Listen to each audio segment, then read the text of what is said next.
si on prend ce qu'ils disent à la lettre, on se fourvoie en quelque sorte. Bah, tout dépend comment on interprète ce qui nous est dit.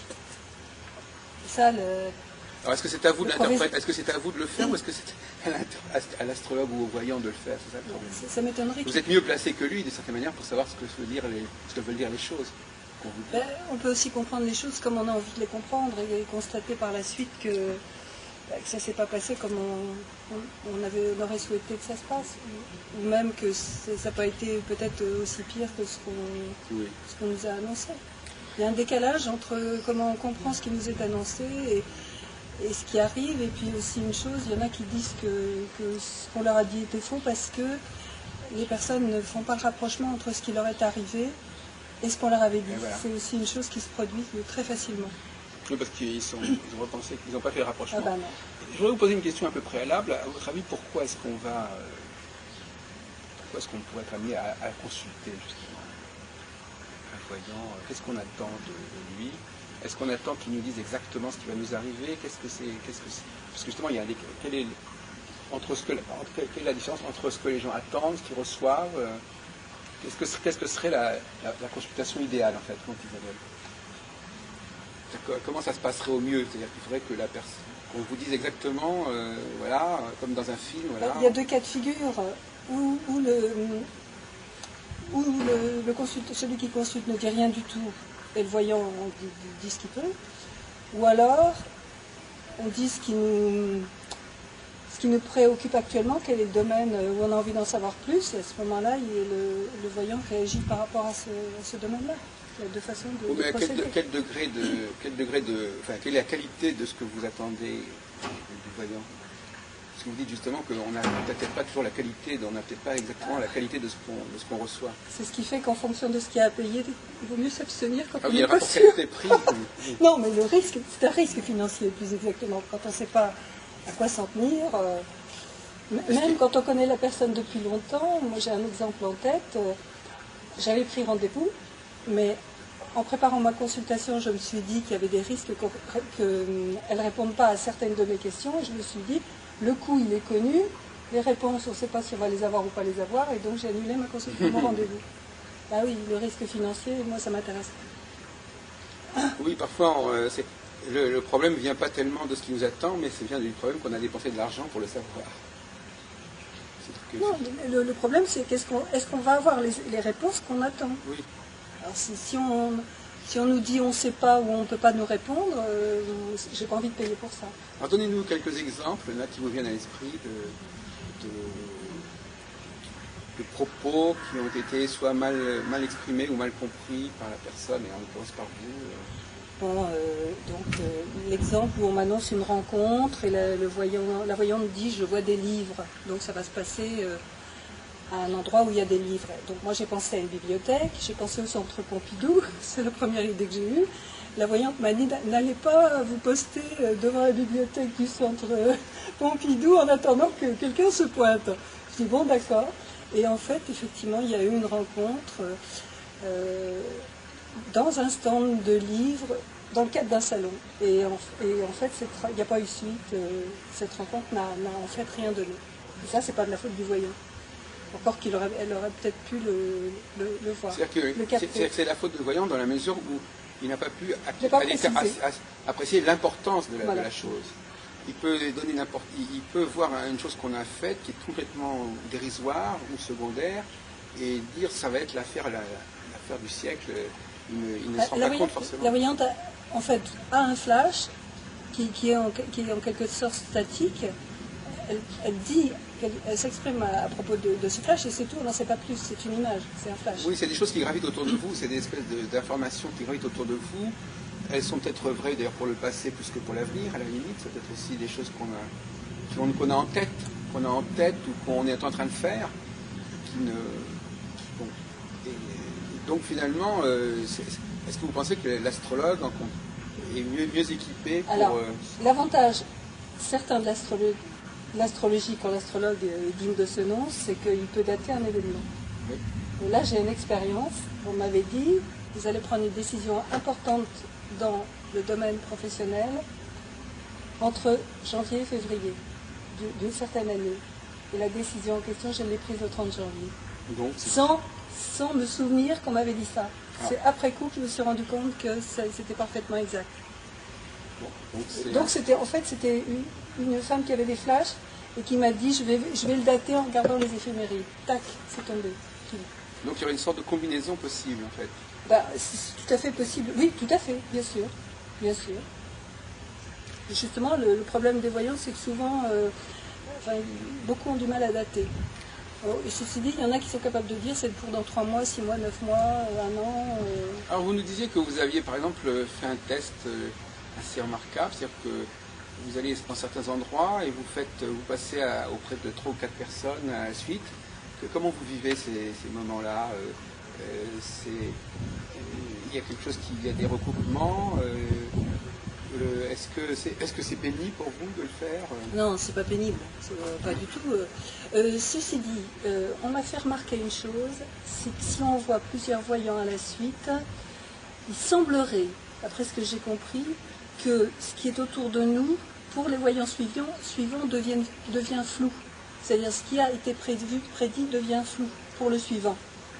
Et donc, plus on consulte dans un temps rapproché, moins le voyant peut voir parce que ça a déjà été vu. Il semblerait qu'il y a un truc, qu'il y a quelque chose de ce c'est genre. une sorte de code, effectivement, pourquoi pas. Donc il voit d'autres Ça se brouille, oui, il alors, semblerait. donc il il va voit être plus. obligé d'aller voir, prévoir d'autres choses. Au mieux, il verra autre chose. Mais bon. Et bon, par contre, la soirée où j'ai consulté plusieurs voyants à la suite, ce qui a été désagréable, c'est les réactions de certaines voyantes qui se sont bien rendues compte de ce que je faisais, mais qui n'ont pas compris pourquoi je le faisais. Ouais. Elles n'ont pas compris que c'était pour moi une façon d'étudier la façon dont la voyance fonctionne. Elles croyaient que je voulais une confirmation, comme si je ne faisais pas confiance aux voyants Oui. et que j'attendais des confirmations des autres, ce qui n'était pas du tout le cas. Oui, effectivement, comme quand on va avoir plusieurs médecins pour Voilà, quelque chose. par exemple. Mais je reviens un peu à ma question de tout à l'heure, à savoir quelle est la motivation, qu'est-ce qu'on attend d'un voyant, qu'est-ce qu'on pense qu'il a comme capacité, comme savoir, comme pouvoir, et à quoi ça sert de savoir certaines choses. Alors, je ne crois pas qu'on puisse généraliser en matière de capacité de voyant. Et puis en plus, il y a le facteur de... Comment on appelle ça? Le facteur de compatibilité entre le voyant et la personne qui consulte. Ce qui fait que, en face de certaines personnes, il y a des voyants qui reconnaissent qu'ils ne voient rien, même les meilleurs, et donc à ce moment-là, la consultation est annulée. C'est un facteur important. Moi, ça fait des années que je ne sais pas consulter. Moi, je vous dis, je me contente d'un tirage de cartes sommaire qui m'indique, qui me confirme l'état du moment, ou qui m'incite, par exemple, si je suis énervée, à me calmer. Enfin bon, l'impact d'un mot, par exemple, ça peut suffire à calmer quand on a un moment d'excitation. Ça aide à prendre conscience aussi de l'état du moment, de façon plus... Enfin, on a devant soi le mot qui correspond à notre état du moment. Donc en matière de voyance, moi ça fait des années que je ne cherche pas du tout à savoir ce qui pourrait se passer plus tard, ne serait-ce que justement parce que le délai n'est pas précisé. Et ça peut prendre des années. Oui. Quelque chose qui est annoncé peut mettre des années à se mettre en place. Vous faites la différence entre le voyant et le médium.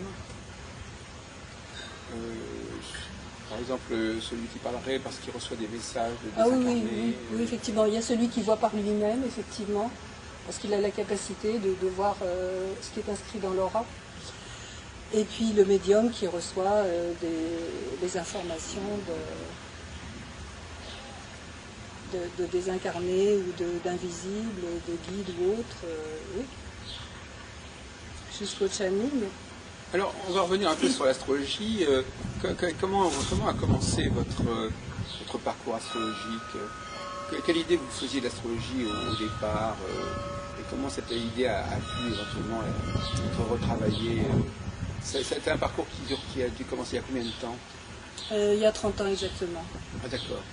30 ans cette année, à peu près à cette saison. Alors, est-ce que vous pouvez jeter un regard sur ces 30 ans, comment les étapes, les stades qui se sont succédés depuis le tout début? Est-ce que vous avez est-ce que l'idée que vous aviez de l'astrologie au départ ne devait pas forcément être très juste, puisque vous ne la connaissiez que d'extérieur?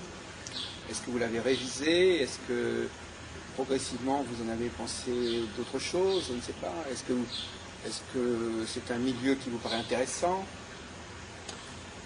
Disons qu'au bout de 30 ans, je suis toujours accro à l'astrologie, dans le sens que je reste en ouverture par rapport à ce qui est proposé. J'ai commencé donc par la lecture du Marabout Flash Astrologie, oui. La base, le petit bouquin, oui, je connais bien. Que je ne renie absolument pas, au contraire, c'est sommaire, mais c'est pour moi une bonne entrée en matière. C'était une institution dans les années 60-70, ouais. Le Marabout. Oui, tout à fait. C'est comme on dit, on crache pas dans la soupe. Je veux dire, même si il est peu probable que je le relise, j'en garde un très bon souvenir. Mon deuxième livre, ça a été « Connaissez-vous par votre signe astral » de Joël de Gravelaine. Ouais. Alors, ce que je peux dire en matière d'astrologie, c'est que j'aime bien connaître au minimum le signe de l'astrologue qui écrit le livre. Ça me donne une idée de son filtre. Oui. Et de la compatibilité avec mes propres signifiants en astrologie. Oui, Joël de Gravelaine étant en Capricorne, voilà. Le sérieux, tac, on sait qu'elle ne va pas raconter des fariboles, enfin, elle ne va pas divaguer, disons. Et ensuite, j'ai acheté quelques livres dont je dirais pas grand-chose parce que, en fait, j'ai pas accroché. Pour moi, c'était la littérature à laquelle j'avais accès à l'époque, mais j'ai à peine lu parce que j'ai pas accroché. C'est en fait ça, pour moi, c'est pas vraiment un problème en astrologie, mais je préfère me contenter de ce pourquoi j'ai de l'affinité. Vous continuez, oui. Alors, après, qu'est-ce que ça a été? Après, j'ai fait une année de cours avec Geoffroy de Souzel pour les ultrabases. Ah oui. C'est-à-dire essentiellement en première année les signes, les planètes essentiellement, et j'ai envie de dire secondairement les maisons. Mais je me suis aperçue d'une chose, puisque je viens de terminer le livre de l'astrologie ésotérique d'Alice Bellet, 600 pages. Et oui, c'est ça. Voilà, il est dit dans ce livre que selon le niveau d'évolution de la personne qui s'intéresse à l'astrologie ou qui consulte, elle est concernée par une forme ou une autre d'astrologie. Ou une autre, c'est-à-dire que c'est l'un ou l'autre, on n'est pas... Et en ce qui me concerne, quand je lis un livre, évidemment, je cherche toujours dans le livre ce qui se rapporte à moi, puisque je ne me suis pas permis à ce jour Enfin, je fais très peu de commentaires à autrui. En matière d'astrologie, je reste très sommaire parce que je ne veux pas prendre de risques et de dire des choses qui ne sont pas justes. Par contre, j'ai trouvé énormément de choses justes me concernant dans les livres, énormément. Et pour moi, ce sont des facettes de moi qui ça tient, on pourrait dire, à des détails, mais pour moi, de par la façon dont je fonctionne, Mars en Vierge, les détails ont leur importance et vraiment affinent la perception, la compréhension qu'on peut avoir de soi. C'est surtout ce que je cherche dans le domaine de l'astrologie, c'est une meilleure connaissance de moi. Alors justement, je vois une certaine contradiction dans vos propos, parce que est-ce que soit c'est l'astrologie qui vous apprend à mieux vous connaître, soit c'est vous qui vérifiez que c'est juste. Oui, mais c'est ce que je disais tout à l'heure à propos des cas. Ça veut dire que vous connaissez. L'extérieur de moi, oui, non, parce que c'est mis en mots. Donc ça facilite. Je reconnais ce qui est juste me concernant dans la mise en mots que je trouve dans les livres. Vous ne l'auriez pas trouvé toute seule. Pas de façon aussi précise, pas verbalisée. C'est un ressenti qui reste informe. Mais vous savez que dans ce domaine-là, enfin bon, il n'y a pas de dire, parce que est-ce que vous avez déjà fait l'expérience, par exemple, de lire d'autres définitions pour d'autres signes que vous-même, pour voir si ça pouvait également vous parler? Alors... vous pensez que vous seriez incapable d'être autre chose que Non, mais je ne voudrais pas paraître prétentieuse, mais l'astrologie ésotérique dit que les personnes évoluées peuvent se reconnaître dans les deux signes. Voilà. D'une façon ou d'une autre, plus ou moins souvent, enfin il y a des dominantes, mais Bon, j'ai remarqué une chose aussi que pour l'instant, je n'ai pas encore lu dans un livre. Je n'ai pas, évidemment pas tout lu, donc il faut que ça se trouve dans un livre. J'ai remarqué souvent que la personne est d'un signe et a le comportement du signe en face. Oui. Très souvent, j'ai remarqué. Et je ne l'ai jamais vu. Et par contre, ça se trouve dans le bouquin dans l'astrologie ésotérique d'Alice Baillet. J'ai eu des confirmations de choses qui me sont venues il y a 2 ans et donc que je viens de trouver dans les livres. Donc, Alice Baillet, c'est vraiment... vous avez tout lu, l'astrologie ésotérique? Premier mot jusqu'au dernier. Ça vous a pris combien de temps? 2 mois. Oui. Et quelqu'un vous en avait parlé? Vous n'êtes pas tombé par hasard sur Alors, ce livre? ce livre, je l'ai acheté il y a au moins 10 ans, c'est pas plus, c'est pas 15. Un livre violet? Oui, indigo. Oui. En fait, à propos des livres d'Alice Baillet, ce qui s'est passé, c'est que j'avais l'habitude de traîner, entre guillemets, devant le rayon ésotérisme de la FNAC. À l'époque, il n'y avait que la FNAC. Et ces livres, ils étaient en haut à droite, je me souviens très bien, et je ne les connaissais pas intellectuellement, et mon regard était fasciné, et donc j'ai fini par regarder ce que c'était, et je les ai presque tous achetés, j'ai dû en acheter 21 sur 24. J'en ai lu la moitié à peu près. En ce moment, je suis en train de lire celui qui est soi-disant le plus difficile, que je ne trouve pas difficile du tout, traité sur le fait cosmique. Ça passe très facilement. Mais par contre, l'expérience que j'ai eue à propos d'astrologie ésotérique, c'est que j'ai essayé je ne sais combien de fois de le lire, ça passait pas. J'ai laissé tomber, j'ai repris 1 ou 2 ans après, tout d'un coup comme ça, je ne savais pas quoi lire. Hop, j'ai pensé à ce livre et c'est passé sans problème. C'était le moment. C'était le moment. Probablement qu'il faut être aidé pour... on peut être assisté pour lire un livre. Hein, et le maître des cas ou... ça peut être lui directement ou ça peut être ses disciples, aide les lecteurs du livre quand c'est le moment. Quel maître? Le maître Descartes. C'est le maître Descartes qui a dicté. Ah oui, d'accord, excusez-moi. Oui, d'accord, bien sûr. Et donc, quand on les lit et qu'on est censé les lire, on est aidé pour les comprendre. Alors donc, cette lecture vient 30 ans après que vous ayez commencé l'astrologie. Voilà. Et ça vient un peu faire la synthèse, ça vient couronner. Vous avez l'impression que vous avez enfin mérité, vous avez 30 années, on vous a amené à mériter cet ouvrage. Alors qu'est-ce que vous lui avez trouvé de si extraordinaire dans cette astrologie ésotérique qui date des années 30? Oui, peut-être 30-50. En fait, ce que je pourrais dire, c'est que pour l'instant, je pense avoir compris pratiquement tout ce que j'ai lu, mais de là à avoir assimilé, il y a une nécessité de deuxième lecture pour pouvoir en parler de façon plus étoffée. Mais enfin, qu'est-ce qui vous a amené à vouloir le lire, à pouvoir le lire jusqu'au bout? Une fois que je me suis rendu compte que ça passait, alors que précédemment ça passait pas, dans la mesure où l'astrologie me passionne, mais que je n'avais pas d'autres livres d'astrologie à lire, parce qu'il m'en reste un à acheter, c'est l'astrologie iranienne. Je ne sais plus si le livre s'appelle comme ça, Mille points et autres. Oui. Celui-là. Vous avez prévu de l'acheter celui-là? Ah bah oui. Mais ça, c'est pas du même auteur. Non, pas du tout. Mais justement, Ruiz. Si je suis passionnée par l'astrologie, c'est que c'est extrêmement riche d'après mon expérience, puisque en plus, par rapport à tout ce que je l'ai appliqué à moi, donc je sais que c'est juste et c'est très riche. Donc je suis très ouverte à des nouvelles techniques, et pas seulement dans le domaine de l'astrologie, parce qu'à chaque fois ça apporte, pareil en numérologie. Et d'ailleurs, dans le livre Astrologie ésotérique, la numérologie est également mise en valeur. Il en parle très peu, mais il dit que l'astrologie, c'est la science essentielle. Oui, il dit quand même ça. Elle est essentielle. Il parlait du maître. Après, ce qu'on en a fait, c'est autre chose. Hein, alors, ce qui est difficile par rapport à ce livre, c'est qu'il ne donne que des pistes pour des recherches. C'est-à-dire que ça s'adresse, entre autres, à des astrologues chercheurs, ce qui n'est pas mon cas. Moi, je me contente de voir dans le travail que les autres ont fait, dans quelle mesure ça me concerne. Je ne fais que ça. Donc... Et parce que quand on pense à Alice Baillet, on pense aussi à Rudyard, on a l'impression qu'il y a une filiation. Est-ce que vous voyez un rapport entre Rudyard et la théosophie de Belley, tout ça. Alors, apparemment, c'est dans cette mouvance que Rudhyar a commencé l'astrologie aussi. Alors il se trouve que Rudhyar, je me suis intéressée il y a largement plus de 10 ans. La seule chose que j'en ai gardée, parce que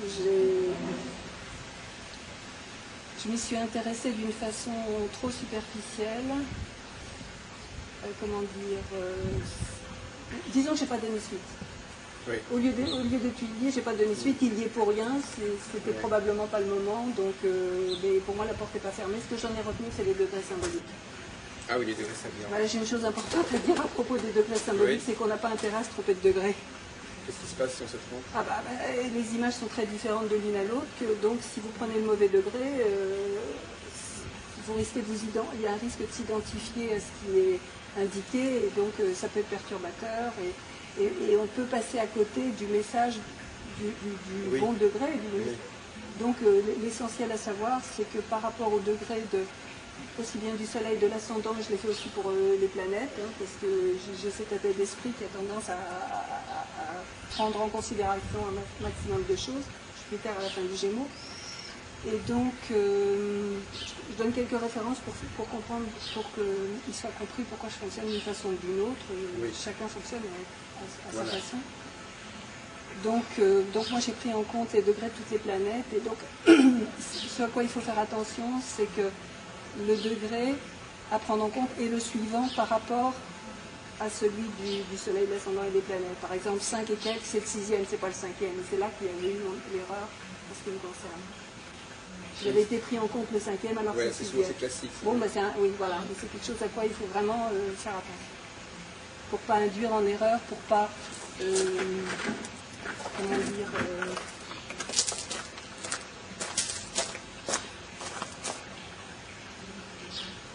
pour pas... Donc les degrés monomères, c'est quand même une aventure particulière, hein. C'est-à-dire que c'est quand même... est-ce que c'est de l'astrologie stricte, les degrés monomères? C'est des clichés qui s'articulent sur les 360 degrés, mais on ne sait pas très bien d'où ça sort. Je crois que Rudhyar, il avait fait appel à un voyant, ou je ne sais pas. Enfin, je ne me souviens pas. Ça ne vous gêne pas que, enfin, je sais pas, pour quelqu'un qui est astrologue, où on comprend à peu près tout ce qu'on fait, où il y a des choses, des éléments très simples qui se combinent, là tout d'un coup on a des espèces de formules. Des images. Est-ce que c'est... Des images symboliques qui sont très riches. C'est pour moi, au point que si vous voulez, c'est tellement riche qu'à ce jour, je ne suis pas allée jusqu'au bout. Parce que le problème aussi du rapport entre l'astrologue et donc le consultant, je pense ce qu'on dit, c'est que la personne qui consulte ne peut pas... j'ai un problème de vocabulaire, en français ça ne tient pas debout. Il y a le même mot pour dans les deux sens. C'est dommage. Vous n'êtes pas la seule alors. Je trouve ça assez agaçant. Consultant, consulté, etc. Enfin bon. Le problème aussi, c'est qu'est-ce que la personne qui vient consulter est capable d'assimiler, d'entendre et d'assimiler de ce qu'on lui dit. Ça aussi, c'est un facteur très important. Bon, d'où l'enregistrement qui est proposé quand même par beaucoup d'astrologues. Oui. Parce que réentendre un mois ou autre après, 1 mois, 3 mois, 6 mois après, ça apporte beaucoup. Ce qu'on peut entendre à un moment donné.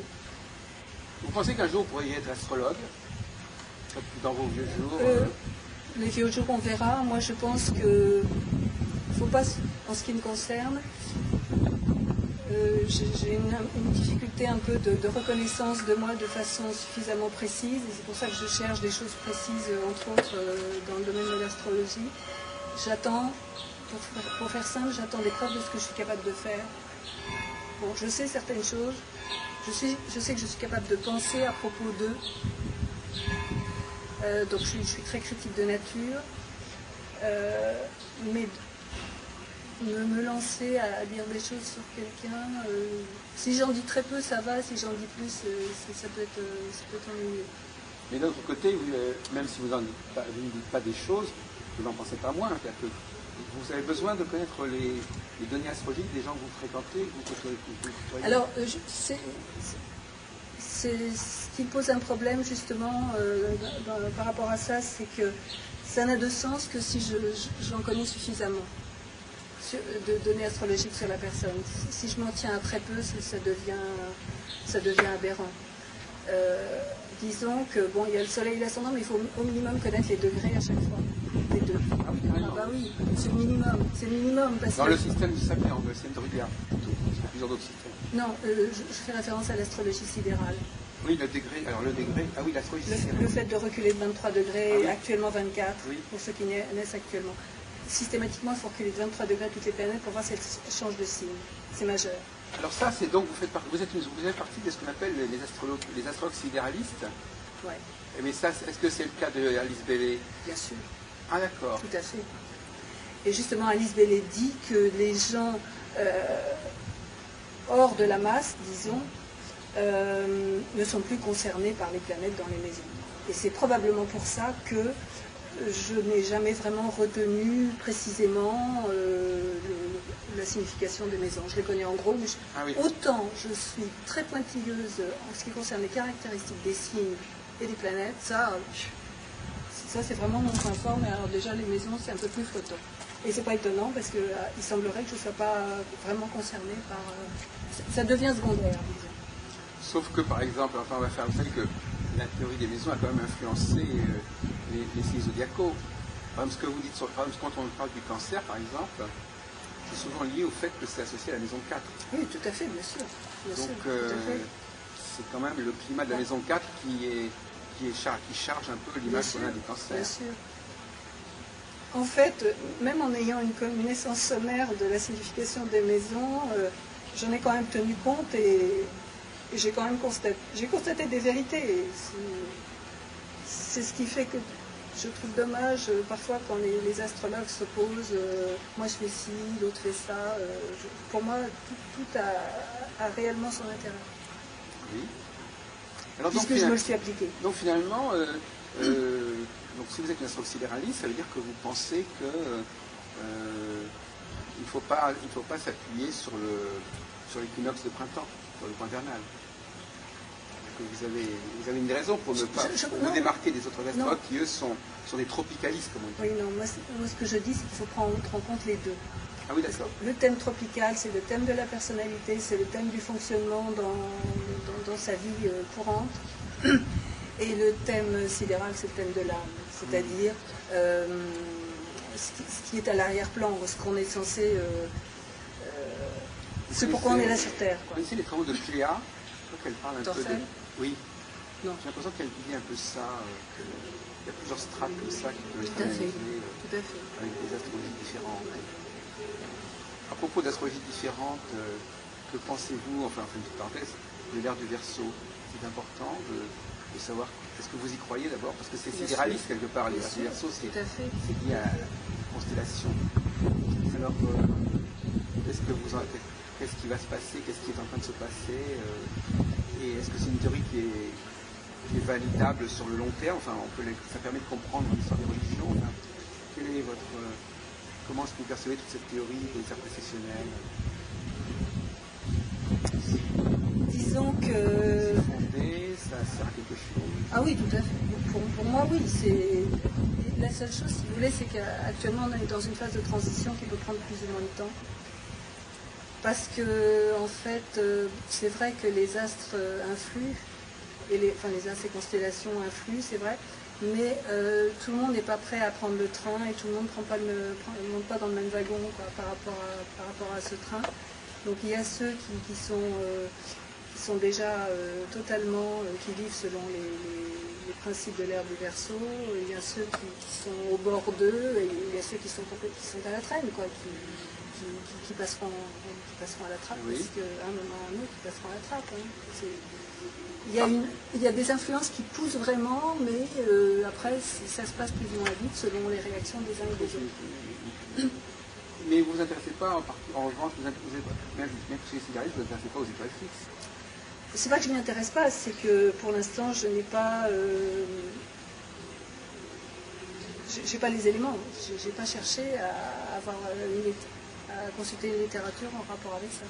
Ça m'intéresse a priori, mais de là à le mettre en pratique, c'est pas encore le moment. Alors pour revenir au zodiaque, le zodiaque, c'est d'où ça sort le zodiaque, à votre avis? Comment ça s'est constitué? Alors, d'après les éléments que j'ai, c'est qu'au fil du temps, il n'y a pas eu le même nombre de signes. Il y a eu une époque où Vierge et Lion formaient un seul signe. Il y a eu l'époque où il y avait le Serpentaire en plus pour le Scorpion. Bon, je connais pas le détail, hein, mais bon, et si ça se passe comme ça, c'est qu'il y a des raisons. À chaque fois, il y a une spécificité qui s'ajoute. Tout a une raison, qu'on la connaisse ou qu'on la connaisse pas. Oui, donc c'est... Mais pour vous, ce qui est important, ce sont les symboles zodiacaux, ou c'est plutôt les maîtres des planètes qui sont attribués au signe, ou le fait qu'ils sont de tel élément Alors, les maîtres des signes, d'après Alice Bailey, il y en a 3 par signe, selon justement le niveau d'évolution de la personne. On a le régent exotérique, ésotérique et exotérique, hiérarchique et ésotérique. Ça correspond à 3 niveaux de la personne, à chaque signe. Et donc on peut passer de l'un à l'autre selon qu'on évolue, ou ça se passe... On est concerné par l'une ou l'autre planète selon son niveau d'évolution, c'est sûr. C'est pour ça que, comme dit Érudit dans le livre Alice Bailey, il est indispensable pour un astrologue de connaître le niveau d'évolution de la personne à qui il a affaire, justement pour adapter ce qu'il dit au niveau de la personne. Et c'est ce qui fait qu'il y a des personnes qui ne se reconnaissent pas dans ce qu'on leur dit. Et ce qui fait du tort à l'astrologie.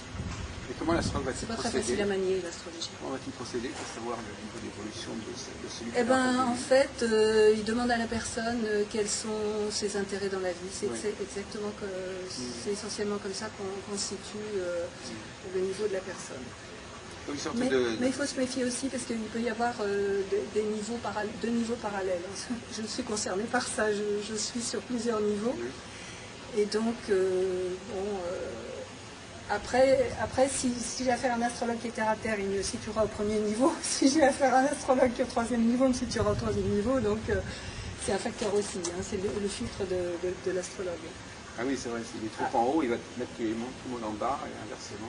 Non, s'il est en haut, il peut reconnaître ceux qui sont en haut, et s'il est en bas, il ne reconnaîtra pas la personne qui est en haut. Oui, mais en même temps, il peut considérer que la personne n'est pas aussi en haut qu'elle croyait l'être. Oui.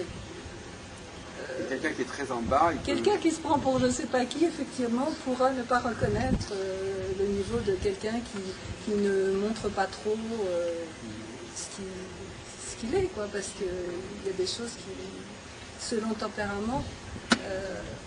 donc, par exemple, moi, au niveau de l'âme, je suis vierge, donc je suis introvertie, et donc une personne qui est très extravertie ne verra pas ce qu'il y a à l'intérieur de moi. On ne pourra pas le voir parce qu'elle est trop extravertie. Est-ce que les pays distinguent entre les hommes et les femmes par rapport aux astres, au niveau de... Enfin, pas à ma connaissance. Parce qu'elle a l'air d'attacher d'importance à fond de niveau de conscience. Niveau de conscience, oui, mais ça n'a pas trop à voir avec... Non, ben alors, si, elle parle des polarités, je ne sais plus. Je sais plus. C'est pas en rapport direct avec le fait d'être un homme ou une femme. Je n'ai pas de souvenir précis du sujet. En tout cas, c'est assez révolutionnaire parce qu'effectivement, le fait de dire que l'astrologue doit tenir compte de facteurs, de savoir qui est la personne plus ou moins, pouvoir ajuster son astrologie, c'est quand même assez moderne comme point de vue, effectivement. Sauf que ça a été écrit il y a 50 ans. Ou même plus, en réalité, ça date d'avant la guerre. 70. Oui, en fait, ça a été, apparemment, ce livre a été écrit pendant la Deuxième Guerre mondiale, hein, d'après ce qui est indiqué. Oui. Parce que sans arrêt, il est expliqué, enfin plusieurs fois, il est expliqué le pourquoi de la guerre et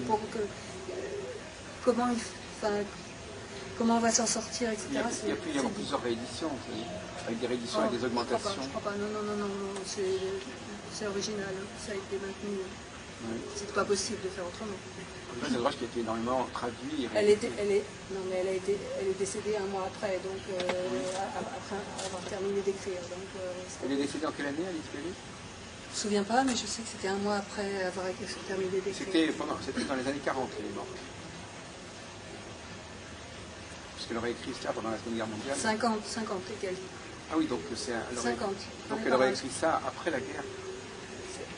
Celui que j'ai lu, il a été écrit pendant la guerre. Ah oui, d'accord. Oui, parce qu'on en a écrit d'autres, effectivement.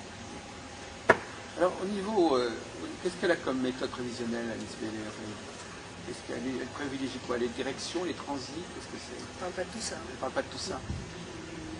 Mais vous-même, Oui, vous connaissez certaines méthodes, vous privilégiez certaines méthodes, vous êtes plutôt Disons, quelqu'un des transits, quelqu'un des progressions, des directions, des révolutions solaires. C'est quoi votre souhait? moi, dans la mesure de ma disponibilité psychique, si j'ai d'autres priorités, si je m'intéresse à autre chose, moi je prends en compte un maximum de ce qui existe. Oui. Après, j'applique ou j'applique pas selon ma disponibilité, mais je ne suis pas du tout du genre à rejeter, à dire ça oui, ça non, non, non, non. Et alors inversement, je suppose que vous êtes très ouverte aussi à... Ça, c'est effectivement un mot très juste pour moi, je suis très ouverte. Vous êtes très ouverte aux nouvelles planètes, parce qu'Alice Bailey, elle s'arrêtait, on parlait pas, elle s'arrêtait au septénaire. C'est sûr. Non? Je fais partie des gens qui ont acheté les livres de Jean Guillon, Oui. tout de suite. Donc elle, c'est pas du tout le... Dès que je les ai vus. Moi, ma spécialité, c'est de voir ce qui vient de sortir. Tout de suite. Je repère tout de suite et je repère tout de suite l'essentiel, les livres les plus importants, tout ce qui est autre chose que de la suite. Donc, parce qu'elle, elle ne voulait pas tenir compte ni d'Uranus ni de Neptune, si je comprends bien ainsi. Elle en parle dans son... Si. Non, de toute façon, c'est pas elle. Les livres sont dictés. Oui, mais enfin encore. Il y a quelques livres qu'elle a écrits. Il y a Conscience de la taupe, c'est elle qui l'a écrit. Compilation sur la sexualité, c'est elle qui l'a écrit. Autobiographie, bien sûr. Elle n'a pas écrit beaucoup. Donc elle... Ils sont dictés, ces livres. Oui, d'accord. Oui. C'est pas elle qui a D'ailleurs, raconté c'est un peu. intéressant du point de vue-là, effectivement. La seule chose qu'elle fait, c'est que de temps en temps, elle apporte une précision pour que ce soit plus facile à comprendre. Parce que des fois, il y a des indications qu'on n'est pas obligé de comprendre si on... Elle apporte quelques précisions. Vous faites partie de ce qu'on appelle les fervents de l'astrologie spiritualiste ou spirituelle. Oui, Donc, est-ce que vous allez vers l'astrologie karmique, Isabelle Debout? entre autres, oui, bien sûr. Le tout, c'est de faire attention de ne pas dire de bêtises. Vous étiez venu avec nous pour la rencontre avec Marguerite de Lismont, je crois. Oui, bien sûr. Alors, quels sont les conseils ou les précautions à prendre? Pour moi, le problème, toujours, c'est le filtre de l'astrologue ou du numérologue, etc. C'est son filtre. Sa mentalité, son éducation. Donc, il y a certains livres que j'ai trouvés insupportables, ceux qui font la morale, et puis d'autres excellents, parce que... Voilà. Et donc, vous êtes intéressé aussi par l'aspect nœud lunaire, par exemple? Oui, le nœud lunaire, oui, bien sûr. Pour karma. Tout à fait. Mais vous ne pensez pas que l'astrologie est un peu trop riche, non? Ah. Un peu pléthorique. Je dirais pas pléthorique pour celui qui reçoit, pléthorique en théorie, non. C'est difficile d'accueillir tout ce qui existe. La difficulté, elle est là, parce qu'il faut pouvoir l'assimiler, pouvoir en faire quelque chose. Est-ce que vous-même, vous avez vous êtes une confession religieuse particulière? À l'origine, oui. Est-ce que c'est compatible avec votre athée? Est-ce que l'astrologie s'articule bien sur le monothéisme, sur le christianisme? Le problème du christianisme, c'est que ce qui a été fait est dû à la compréhension de saint Paul de la mission de Jésus. Et c'est pas Jésus qui a créé le christianisme. Oui. C'est venu après sa mort, donc c'est toujours le problème. On est vite fait dans n'importe quoi et tout n'importe quoi qui est grave. Alors justement, l'astrologie, est-ce que vous pensez, est-ce que c'est monothéiste ou est-ce que vous pensez, parce que l'astrologie elle n'est pas spécialement monothéiste, hein, c'est plutôt politique. La diversité des forces qu'elle met en avant, qu'elle combine. On n'est pas dans une logique de monothéiste, à moins que vous ayez un bon, il y a un problème de définition, c'est-à-dire quand on parle de Dieu dans la religion, le Dieu n'est pas défini, on ne sait pas de quoi on parle, pas précisément. Pour moi, Dieu serait celui qui est à l'origine de tout, de la totalité des univers. À ce moment-là, monothéisme évidemment. Mais il y a des dieux à différents échelons, bien échelons, ce qui n'est pas la même chose que le panthéisme, je ne sais pas si c'est comme ça. Enfin bon. Donc parce que nous, on est concernés en premier par le Dieu planétaire. ce qui est appelé dans Aristote le logos, c'est-à-dire par qui on vit quand on est incarné sur Terre. À un autre niveau, il y a le Dieu du système solaire. À un autre niveau, il y a d'autres niveaux. Après, je ne les connais pas. Mais donc... Oui, d'accord. Donc, effectivement, l'astrologie, elle correspondrait à quand même un monde quand même qui est très dispersé, très diversifié. Diversifié, oui. Avec énormément d'individus qui ont chacun qui sont un peu des entités un peu... Nous sommes des facettes d'une unité. Voilà. Des facettes multiples. Et le but, justement, c'est de reformer une unité. Est-ce que l'astrologie vous a déjà servi à comprendre les choses qui vous arrivent, ou même à vous préparer à certaines échéances? Parce qu'en vous entendant, on a l'impression que vous vous intéressez quand même pas mal à la voyance, au médium, donc on a l'impression que ça complète l'astrologie, que l'astrologie est un petit peu insuffisante. Disons que ça fait 15 ans au moins que j'ai la possibilité de recevoir des informations de maîtres de la sagesse et effectivement qui sont adaptées aux besoins du moment, au mieux de la personne. Donc, bon, il est possible de poser des questions, mais on a beaucoup d'éléments. Là, j'ai fait un week-end mi-avril, ça a été extrêmement riche. C'était à la limite de... Enfin, non, pas tout à fait à la limite, mais c'est vraiment extrêmement riche. C'était un week-end sur quoi? Alors, il y a eu une conférence pour les personnes qui ne connaissaient pas du tout le jeudi soir, une soirée vendredi, plus samedi dimanche. J'ai fait la totalité. Et ça touchait à l'astrologie? Non, pas du tout, pas du tout. C'était des... jeudi soir, c'était à propos des âmes jumelles.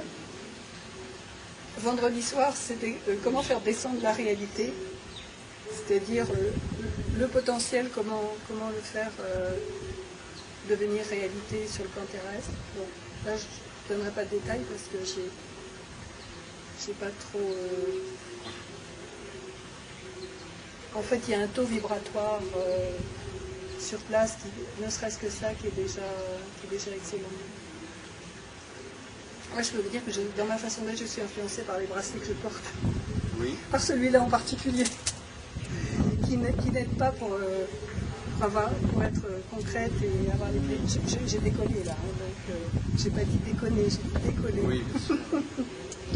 Et donc, je vais vous demander si l'astrologie aurait pu vous aider à... Est-ce que oui, d'abord, est-ce que c'est un mode de vie, l'astrologie? Est-ce qu'on peut vivre selon l'astrologie, ou est-ce que c'est simplement des sondages ponctuels, comme ça, de temps à autre? Est-ce que c'est un art de vivre, l'astrologie? Ça me paraît pas possible de tenir compte de tout. J'ai un petit peu essayé, mais ne serait-ce que le thème du jour, avec tous les aspects à comparer avec notre propre thème, c'est infernal. Il y a trop. Oui, alors il y a trop. Est-ce que vous ne pourriez pas en faire moins, alors? On a l'impression que l'astrologie, ou bien il y a une astrologie qui est presque au niveau du quotidien, ou bien alors c'est trop vague. On a l'impression de passer d'une extrême à l'autre. Soit c'est trop précis et trop spécifique, ou alors on arrive... C'est surtout qu'il y a trop d'éléments.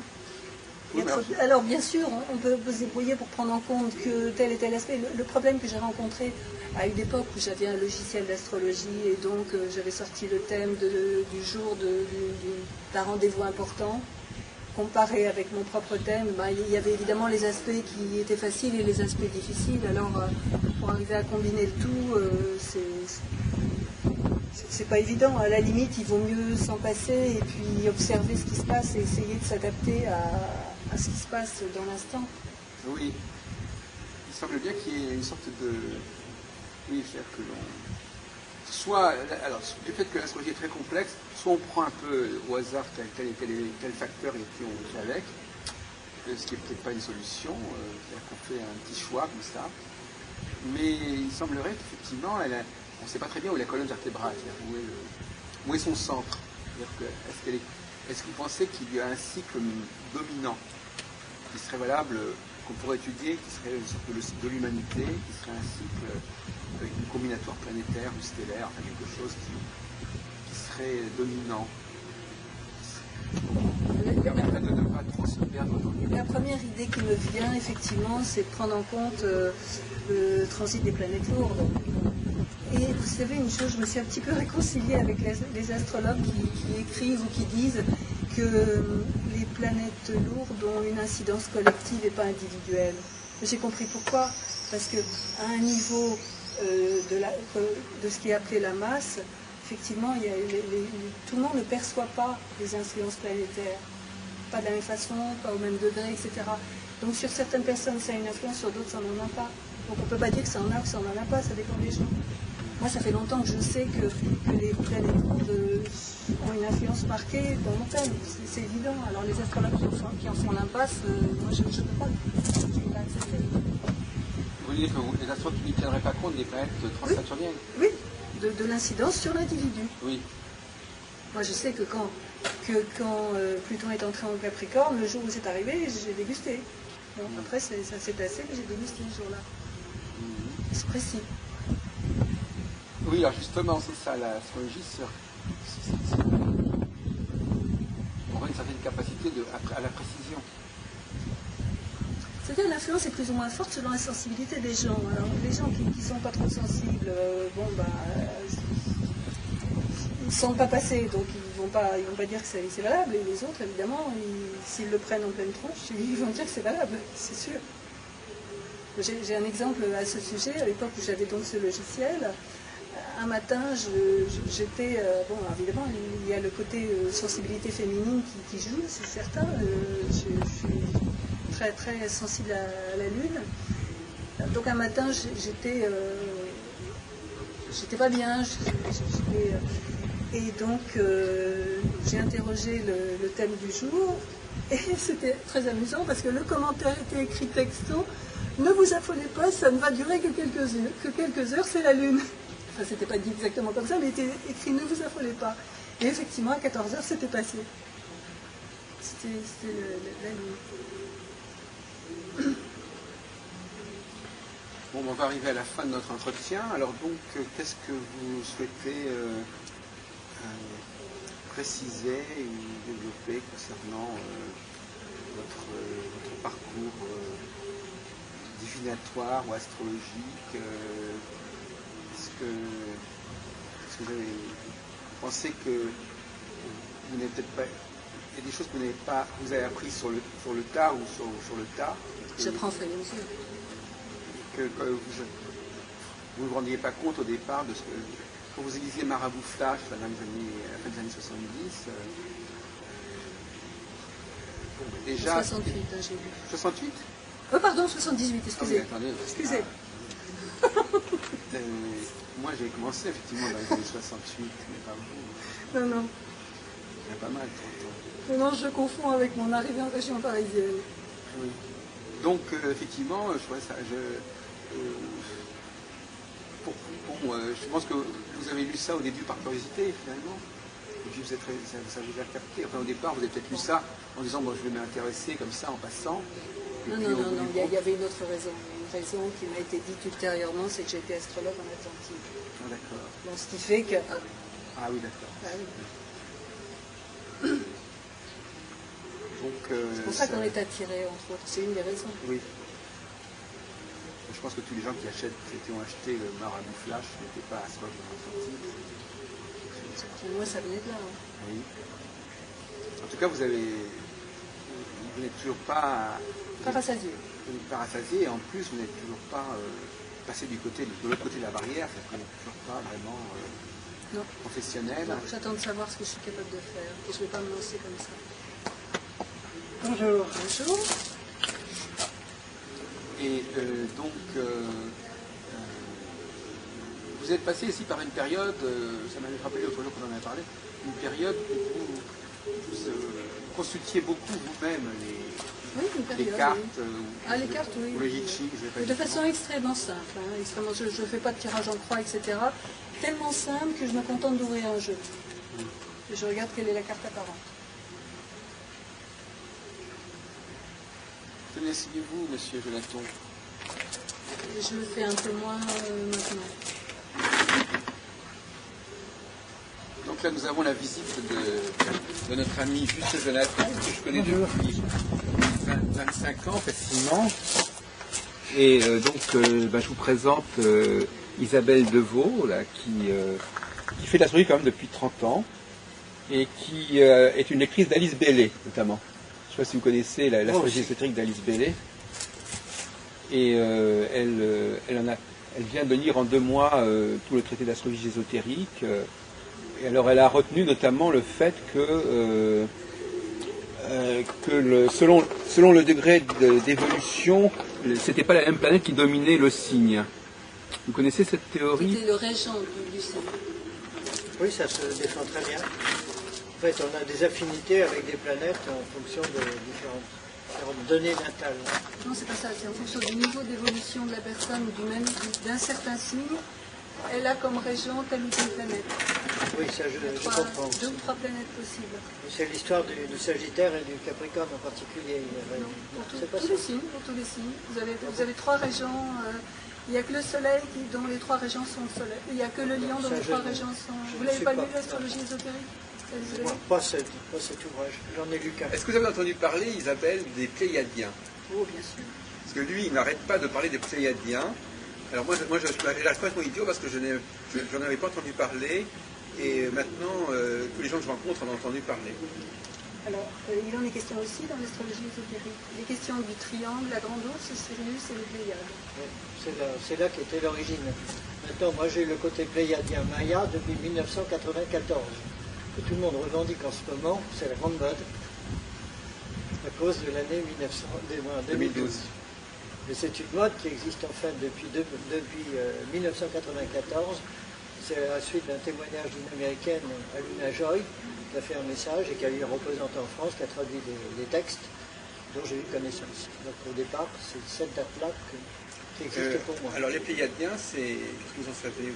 Je voudrais juste dire quelque chose à ce sujet qui m'a interpellée. Bon, les synchronicités, vous voyez ce que je veux dire, vous savez ce que c'est que les synchronicités? Moi, apparemment, vous avez un sens particulier. Donc, il se trouve que je sais que j'ai été Cheyenne dans une vie antérieure. C'est donc amérindienne, mais précisément Cheyenne. Et je l'ai su parce que quand j'avais 6 ans, il y a eu le feuilleton Aigle Noir qui passait pendant 6 mois à la télévision et j'ai adoré ce feuilleton. Je se pose des questions quand on adore ou qu'on déteste quelque chose. Hein. Et donc à la librairie Essentielle où je rencontre assez souvent... Vous n'avez jamais rencontré M. Jonathan? Si, à la librairie Essentielle. Et puis également, on s'est vu à la soirée de Laura Cavatorta. Voilà. Et donc, que moi je connais depuis 17 ans. Laura Cavatorta, c'est une jumelle, entre autres. Et donc, je l'ai reconnue instantanément. Si vous voyez ce que je veux dire. Le fait ça fait partie de mes capacités. J'ai Uranus le Sud, conjoint le Sud, qui fait que quand je vois quelqu'un, je situe à qui j'ai affaire. Sauf que je me suis rendu compte que j'ai situé une facette d'une personne, tout de suite, mais pas le reste. Je n'ai pas accès à la totalité instantanément. Donc, à propos de synchronicité. Donc moi, parmi les tribus indiennes, celle qui me tient à cœur, c'est celle que j'ai connue. Et il se trouve que ce que j'en ai gardé moi, le facteur pour moi essentiel, c'est la beauté. J'accorde une grande importance à la beauté, c'est comme ça. Et vous connaissez le film Dreamcatcher? Non. Attrapeur de rêve, hein. C'est une... Vous l'avez vu? Un coup de 2-3 heures. Il y a des attrapages de rêve. Ouais. Et donc, dans ce film, il est confirmé qu'une caractéristique des Cheyennes, c'est la beauté. Donc j'ai eu une confirmation de quelque chose qui me tient à cœur depuis longtemps. C'est sympathique, de toute façon. Oui, c'est agréable d'avoir une confirmation, surtout dans le cadre de ce film qui concerne quand même le groupe amérindien. Et alors, dans la synchronicité, c'est que Janine, vous voyez qui c'est, de la librairie L'Essentiel, enfin, qui vient comme nous aux après-midi de L'Essentiel. Janine, non. Une femme un peu forte qui parle souvent, qui a besoin de dire. Voilà. Oui. Eh bien, je revenais des toilettes, j'arrivais dans la pièce, juste à ce moment-là, elle dit que les Cheyennes sont en rapport avec les Pléiades. Elle a dit. Elle a dû l'entendre quelque part. Oui, elle m'a dit n'importe quoi. C'est une malade mentale qui a des problèmes généralisés. Moi, j'ai entendu beaucoup de choses intéressantes. Non, mais elle a touché à tout. Oui, moi aussi. Et c'est assez scandaleux dans le sens où autour d'elle, tout le monde est malade. Elle rend La les fille, gens malades. le mari s'en fiche, lui préfère les bandes dessinées. Donc quand vous voyez les deux extrêmes et les problèmes qu'elle pose dans toutes les réunions, c'est pas normal. Elle a besoin de dire, c'est certain. Là, Mais il se trouve elle qu'elle... dit pour ne pas écouter. Oui, ça c'est vrai. C'est grave. Hein. Mais elle sait beaucoup de choses et elle s'exprime d'une façon tout à fait intéressante, même si je suis d'accord avec vous, c'est agaçant qu'elle parle à la place de Elle est catastrophique. Par contre, il y a une chose intéressante, la fameuse Laura dont vous parlez, moi je ne la connaissais pas, elle m'a dit d'office, vous avez deux grands maîtres, et il y en a un qui est votre ami. Il s'agissait du chérubin, qui est mon copain, qui était mon ancien professeur en tant qu'Akhenaton, et l'autre c'est Sourial, le soleil des mondes. Elle m'a dit uniquement ça. D'accord. Bon, effectivement, ce sont les deux entités avec lesquelles je suis en collaboration directe. Alors je communique avec le soleil visuellement, et Soleillé, c'est mon ami, il est dans ma main, il est visible. Donc on est dans le paranormal, et elle a, en une demi-heure, elle a parlé à 40 personnes, en toute simplicité, en disant soit des bêtises, c'est-à-dire des choses, découpez-vous des réalités, ou au contraire, en envoyant des messages de tout niveau. Alors, puisque vous êtes tous les deux des habitués de l'essentiel, on va terminer sur cette... On ne va pas faire publicité pour l'essentiel, mais pourquoi pas. Qu'est-ce que ça... Qu'est-ce que ça vous apporte de vous immerger dans cet endroit? C'est très enrichissant. Il y a l'aspect de la technique qui est présenté par la personne et il y a l'aspect personnalité qui présente la technique.